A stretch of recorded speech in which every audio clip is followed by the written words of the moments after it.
Hello everyone, welcome back to my YouTube channel. आज का हमारा टॉपिक है इंग्लिश मीडियम के बच्चों का बढ़ता बोझ। मैं एक टीचर हूँ और मैं हिंदी और इंग्लिश दोनों मीडियम के बच्चों को पढ़ाती हूँ। मैंने अपने एक्सपीरियंस में देखा है कि बहुत सारे बच्चे हैं जो बड़े बड़े स्कूल्स में पढ़ते हैं, लेकिन इंग्लिश में उनकी पकड़ बहुत ही कमज़ोर है। बहुत सारे बच्चों को मैंने देखा है जो 5th 6th क्लास में चले गए हैं और उनके सिलेबस में जो लैंग्वेज लिखा हुआ है वो उसे समझ नहीं पाते हैं। यहाँ तक कि कह सकते हैं कि जो कुछ बताओ वो करते हैं, लेकिन जो लिखा है वो नहीं समझ पाते हैं।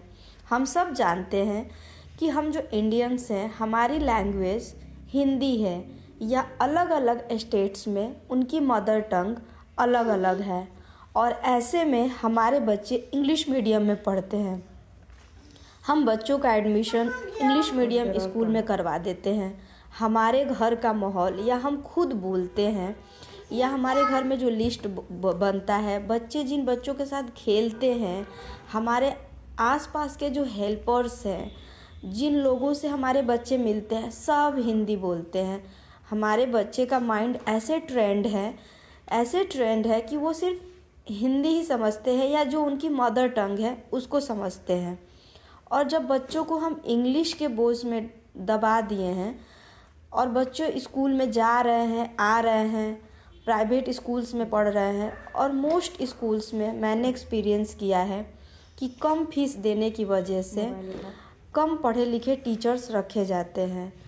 शायद उनकी भी पकड़ इंग्लिश में कम होती है और वो हमारे बच्चों को पढ़ाते हैं। हमारे बच्चे इंग्लिश नहीं समझ पाते हैं, बस उन्हें रटाया जाता है। तो इसमें हम पेरेंट्स को बहुत ही ज़्यादा अवेयर रहने की ज़रूरत है। बच्चों को हम होमवर्क करते हुए देखते हैं। मैंने बहुत सारे पेरेंट्स को देखा है कि बच्चे स्कूल से आते हैं और वो चिल्लाने लगते हैं, होमवर्क करो, होमवर्क करो। फिर बच्चे अपना बैग खोल के बैठते हैं और कुछ डायरी देखते हैं, अपनी बुक्स देखते हैं, थोड़ा बहुत कुछ समझ में आता है करते हैं, नहीं तो अपने बैग्स को वैसे रख देते हैं।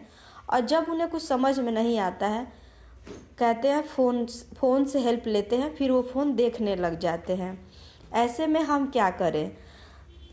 तो मैंने अपने एक्सपीरियंस से जो देखा है कि हमें कुछ बातों पे ज़रूर ध्यान देनी चाहिए, जिससे शायद हमारे बच्चों को थोड़ा बहुत हेल्प मिल सके। मैं एक मदर हूँ और एक टीचर भी हूँ। मैं अपने बच्चों के लिए भी ये सारी चीज़ें करती हूँ जो मैं आपसे शेयर करना चाहती हूँ। बच्चों को जब भी होमवर्क करने बैठाएं तो आप उनके साथ ज़रूर बैठें, बच्चे की डायरी देखें और उनसे पूछें कि इस सब्जेक्ट में आपको क्या मिला है। हो सकता है कुछ पेरेंट्स इंग्लिश मीडियम वाले हों जो वर्क को समझ जाएं, या कुछ जो है हमारे घरों में भी कुछ लोग इंग्लिश नहीं पढ़ पाते हैं, नहीं समझ पाते हैं। फिर भी आप बच्चों के साथ बैठें, उनके डायरी को देखें, उनसे पूछें कि आपको क्या मिला है स्कूल में।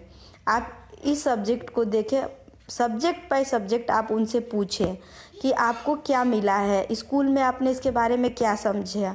बच्चों के बुक में पिक्चर्स दिए होते हैं, हम पिक्चर के थ्रू भी समझ सकते हैं कि क्या पढ़ाया जा रहा है, और बच्चों की हम हेल्प कर सकते हैं।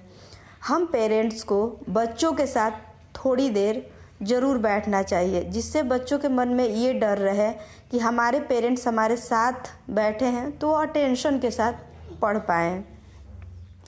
बच्चों को जब होमवर्क हम देखें कि हिचकिचा रहे हैं तो उनसे पूछें कि आपके स्कूल में क्या पढ़ाया गया है, और हमें उनके स्कूल वर्क को देखना चाहिए, फिर रिलेट करके बच्चों को समझाना चाहिए। बच्चे किस सब्जेक्ट में कमज़ोर हैं, क्या उन्हें आ रहा है, नहीं आ रहा है, उनका परफॉर्मेंस कैसा है, इसके लिए हमें उनके स्कूल टीचर से ज़रूर बात करना चाहिए। फ्रेंड्स, मैंने बहुत सारे पेरेंट्स को देखा है कि वो टीचर से बात करने में बहुत घबराते हैं और सोचते हैं कि हम उनसे क्या बात करें क्या नहीं, लेकिन हमें ऐसा नहीं करना है। हमें